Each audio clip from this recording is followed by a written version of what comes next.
Hi everyone, नमस्कार. I am doctor Arundhati Shinde आणि मी decide केले की मी छोटे छोटे व्हिडिओज बनवणार आहे, इन्फॉर्मेटिव्ह व्हिडिओज, ज्यामध्ये मी तुमच्या हेल्थबद्दल तुम्हाला इन्फॉर्मेशन देणार आहे. तर आजचा जो टॉपिक मी सिलेक्ट केलेला आहे that is iron deficiency anaemia. तर what is iron deficiency anaemia? जर तुमचं haemoglobin in men has reduced below 13.5 and in females has reduced below 12, then you will be considered to have iron deficiency anaemia. So what are the reasons of iron deficiency anaemia?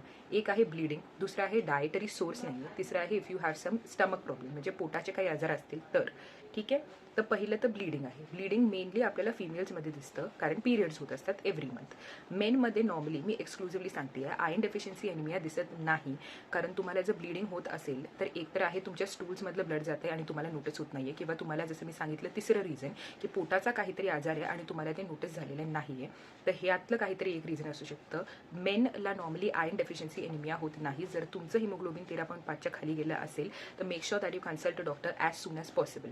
Moving on to the point की females. आता फिमेल्सला मी जसं सांगितलं की पिरियड्समुळे bleeding होत असतं every month, plus तुमच्या डाएटमधून तुम्ही काही आयर्नचे रिच सोर्सेसवालं फूड घेत नसता, तर त्यामुळे ते मेंटेन होत नसतं. काही फिमेल्सला खूप जास्त ब्लीडिंग होत असतं आणि त्यामध्ये आयर्न कमी होतं and you do not notice it. आता सिम्पटम्स काय आहेत आयर्न डेफिशियन्सी एनिमियाचे? एक म्हणजे हेअरफॉल विच प्रोग्रेसेस, म्हणजे हेअरफॉल थोडा चालू झालेला आहे आणि नंतर प्रोग्रेसिव्हली वाढत गेलेला आहे.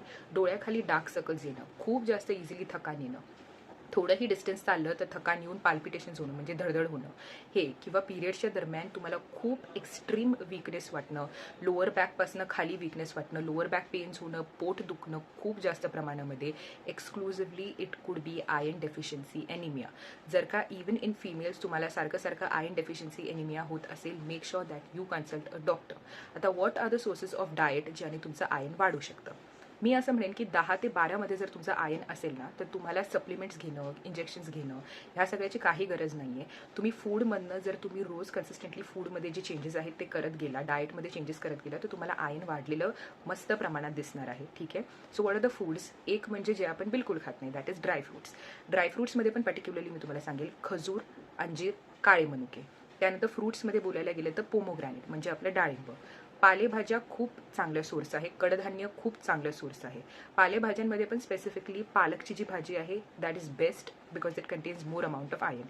कडधान्य म्हणजे काय? आपले सगळे पल्सेस, मूग वगैरे हे सगळं रोज खाण्यात येलं पाहिजे, म्हणजे आयर्न तुमचं जे जाते ते चांगल्या प्रमाणात कव्हर होणार आहे.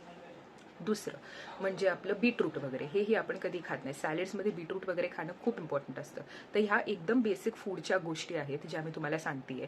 ह्या जर तुम्ही कन्सिस्टंटली घेतल्या, किंवा ह्यातलं काही एक जर घेतलं की नाश्त्यामध्ये मी जे ड्रायफ्रुट्स सांगितलेले आहेत ते तुम्ही घ्यायला चालू केलं, तर you will yourself see what are the changes आणि you will see that you will feel really better. तुमचे जे टायर्डनेस आहे, किंवा तुमची जी वीकनेस आहे, किंवा तुम्हाला दम लागतोय, पाल्पिटेशन्स होतात ते, तर हे सगळं, किंवा हेअरफॉल आहे तो रिड्यूस झालेला दिसेल. बट हे कन्सिस्टंटली निदान तुम्हाला 2 तरी महिने घ्यावं लागणार आहे. त्यानंतर you are going to see all the effects. So this was my first informative video. If you like the video, please make sure that you like, share and subscribe if you are watching it on YouTube. Also मी पुढचा जो video बनवणार आहे तो I think one of the main topics आहे that is vitamin B12 deficiency, and I will also tell you how iron deficiency anaemia and vitamin B12 deficiency anaemia are linked to each other. या दोघांचा कसा संबंध आहे हे पण मी तुम्हाला पुढच्या व्हिडिओमध्ये सांगेल. So stay tuned. Thank you so much for watching. Take care. नमस्कार.